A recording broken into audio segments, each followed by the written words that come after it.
नमस्ते बच्चों। आज हम पढ़ेंगे हिंदी कक्षा 12 यानी कक्षा 12 की हिंदी पढ़ेंगे। अध्याय 2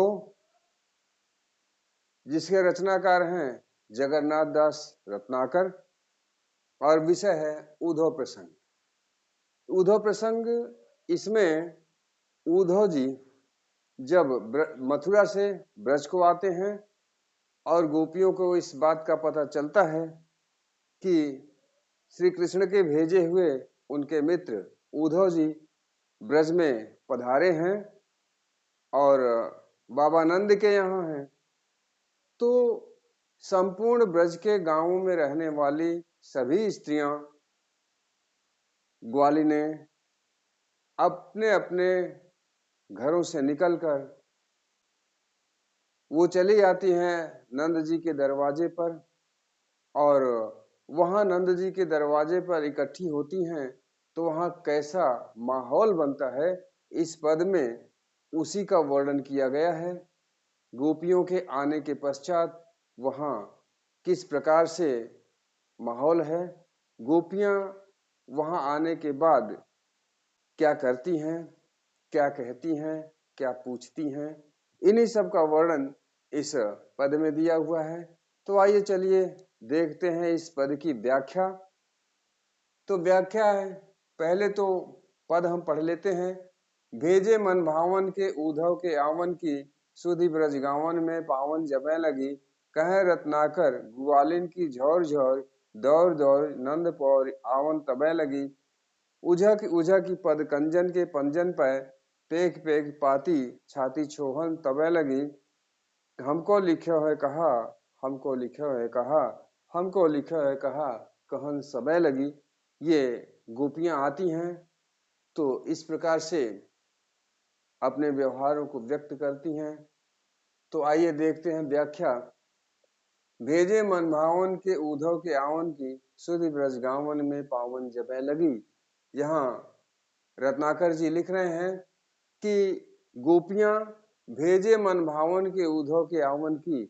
मन भावन अर्थात मन को भाने वाले, तात्पर्य कि मन को प्रिय लगने वाले श्री कृष्ण के आवन की, श्री कृष्ण के मित्र के आवन की खबर जब पाती हैं तो सुधि ब्रज गावन में पावन जब लगी। गोपियों को जब ये ब्रज के गांवों में रहने वाली गोपियों को जब यह समाचार मिलता है तब कह रत्नाकर ग्वालिन की झौर झौर दौड़ दौड़ दौड़ नंद पौर यावन तब लगी। तब रत्नाकर जी यहाँ लिख रहे हैं, कह रहे हैं कि ग्वालिन की झौर झौर, तब ब्रज के गांवों में निवास करने वाली गोपियों का झुंड का झुंड, झौर झौर यानी झुंड का झुंड, दौड़ दौड़ नंद दौड़ते हुए नंद पौर, नंद के पौड़ी अर्थात नंद के दरवाजे पर आवन तब लगी, उसी समय आने लगती हैं। अर्थात गोपियों का झुंड दौड़ते हुए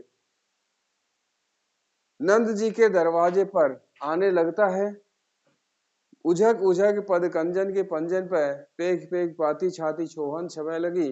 और जब वो गोपियां नंद जी के दरवाजे पर आती हैं तो भीड़ लग जाती है गोपियों की नंद के दरवाजे पर। यहाँ लिख रहे उझक उझक पद कंजन के पंजन पे, उझक उझक, वो उझक उझक करके देखते, तात्पर्य कि ग्वालिनों की इतनी भीड़ लग जाती है, गोपियों की इतनी भीड़ लग जाती है कि उद्धव जी भीड़ में कहाँ हैं समझ में नहीं आता। उद्धव जी को घेर करके चारों ओर से गोपियां खड़ी हो जाती हैं और जो झुंड से बाहर हो जाती हैं वो अपने पैरों के पंजों पर उझक करके वो देखने का प्रयास करती हैं। पेख पेख पाती छाती छोहन छबा लगी, वो पत्र को देखने का प्रयास करती हैं। छाती छोहन छबा लगी, वो पत्र को देखने का प्रयास करती हैं। उनमें के मन में क्षोभ उत्पन्न होता है। तब वो पूछती हैं, जब पत्र को नहीं देख पाती, देखने का प्रयास करती हैं, पेख पेख पाती पत्र को देखने का प्रयास करती हैं और जब वो अपने प्रयास में असफल हो जाती हैं तब छाती छोहन छबा लगी, तो उनके मन में दुख उत्पन्न होता है, दुख भर आता है और तब वो पूछने लगती हैं, अपने आगे वाली गोपियों से पूछने लगती हैं, हमको लिखा है कहा, हमको लिखा है कहा, हमको लिखा है कहा कहन सब लगी। और पीछे खड़ी हुई गोपियां जो पत्र को नहीं देख पाती हैं, उद्धव जी को नहीं देख पाती हैं, वो अपने आगे वाली ग्वालिनों से पूछती हैं, गोपियों से पूछती हैं कि हम पत्र में हमारे लिए क्या लिखा है, हमको लिखा है कहा पत्र में मेरे लिए क्या लिखा है, मेरे लिए क्या लिखा है, मेरे लिए क्या लिखा है। तात्पर्य कि वो अपने आगे वाली गोपियों से बार बार पूछती हैं, अनेक बार पूछती हैं और वो जानना चाहती हैं कि उद्धव जी जो पत्र लेकर आए हैं उस पत्र में हमारे लिए क्या लिखा है। और यह बात वहां आने वाली सारी गोपियां अपने आगे वाली गोपियों से यह पूछती हैं कि हमारे लिए क्या लिखा है। और ये शब्द वहां गूंजने लगते हैं कि उस पत्र में हमारे लिए क्या लिखा है, अर्थात जो उद्धव जी पत्र लेकर आए हैं उसमें हमारे लिए क्या लिखा है। सब एक दूसरे से पूछना चाहती हैं, लेकिन गोपियों का झुंड इतना ज्यादा है कि जिससे पूछा जाता है वही अपने आगे वाली गोपी से पूछती है कि हमारे लिए क्या लिखा है, वह दूसरी भी पूछती है आगे वाली से कि हमारे लिए क्या लिखा है। लेकिन किसी को यह पता नहीं चल पाता है कि उस पत्र में उसके लिए क्या विशेष बात लिखी हुई है, कौन सी विशेष बात ले करके गोपी विशेष के लिए उद्धव जी आए हुए हैं, उद्धव जी पधारे हुए हैं। तो इस प्रकार से इस पद की व्याख्या रही। तो आइए देखते हैं काव्य सौंदर्य। जैसा कि आपको पता होना चाहिए कि इस पद में चूंकि यह श्री कृष्ण से संबंधित पद है, और जैसा कि आपको मालूम होना चाहिए हमने सूरदास के संदर्भ में भी बताया है कि सूरदास ने कृष्ण काव्य की रचना किया है और श्री कृष्ण जी ब्रज में थे तो उनकी भाषा ब्रज है।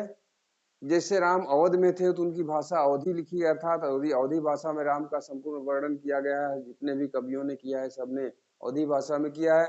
तो श्री कृष्ण से संबंधित काव्य की रचना जिन किसी भी कवियों ने किया है उन्होंने ब्रज भाषा में किया है। चूंकि श्री कृष्ण ब्रज में रहते थे इसलिए श्री कृष्ण के काव्य की रचना ब्रज भाषा में की गई है। तो यहाँ भाषा हम ब्रज लिख लेते हैं, भाषा ब्रज हो जाएगा।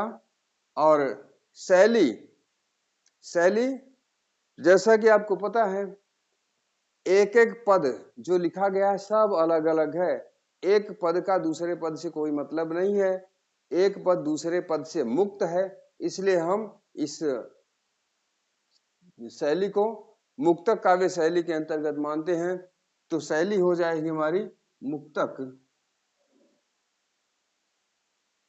और रस, रस इसमें वियोग श्रृंगार है, क्योंकि श्री कृष्ण मथुरा को प्रस्थान कर गए हैं और गोपियां ब्रज में हैं।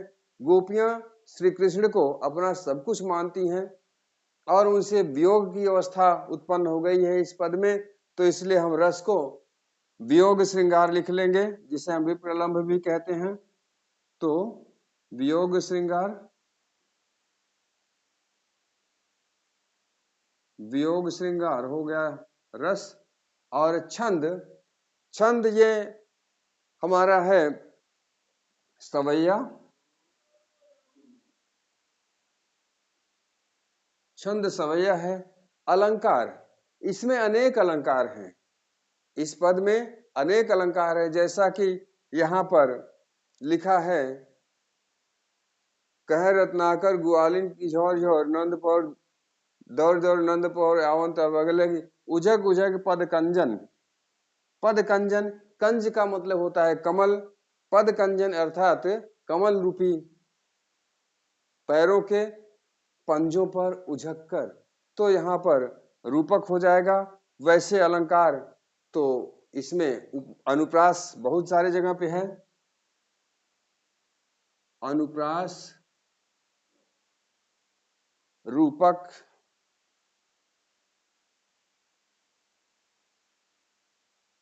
वीप्सा, अनुप्रास, रूपक, वीप्सा, और एक इसमें अलंकार और है पद मैत्री। पद मैत्री अलंकार है। तो इस प्रकार से अलंकार इसमें ढेर सारे भरे पड़े हैं। तो ये हमारा काव्य सौंदर्य रहा। काव्य सौंदर्य में भाषा ब्रज, शैली मुक्तक, रस वियोग श्रृंगार, छंद सवैया, अलंकार, अनुप्रास, रूपक, विप्सा और पदमैत्री। तो इस प्रकार से आज की इस पद की व्याख्या रही। मिलते हैं हम जल्द ही अगले वीडियो में। किंतु हम कहना चाहेंगे कि हमारा यह चैनल अधिक से अधिक सब्सक्राइब करिए, हमारे वीडियो को शेयर कीजिए, लाइक कीजिए, जिससे कि अधिक से अधिक लोगों तक पहुंचे, और कमेंट भी करिए और बताइए कि हमारे इस प्रकार से की गई व्याख्या आपको कैसी लगती है, जिससे कि हम भी इस बात को जान सकें कि हमारी व्याख्या आपको कैसी लग रही है। और फिर यही कहना चाहेंगे कि हमारे चैनल को अधिक से अधिक सब्सक्राइब करिए। मिलते हैं जल्द ही दूसरे वीडियो में, तब तक के लिए धन्यवाद।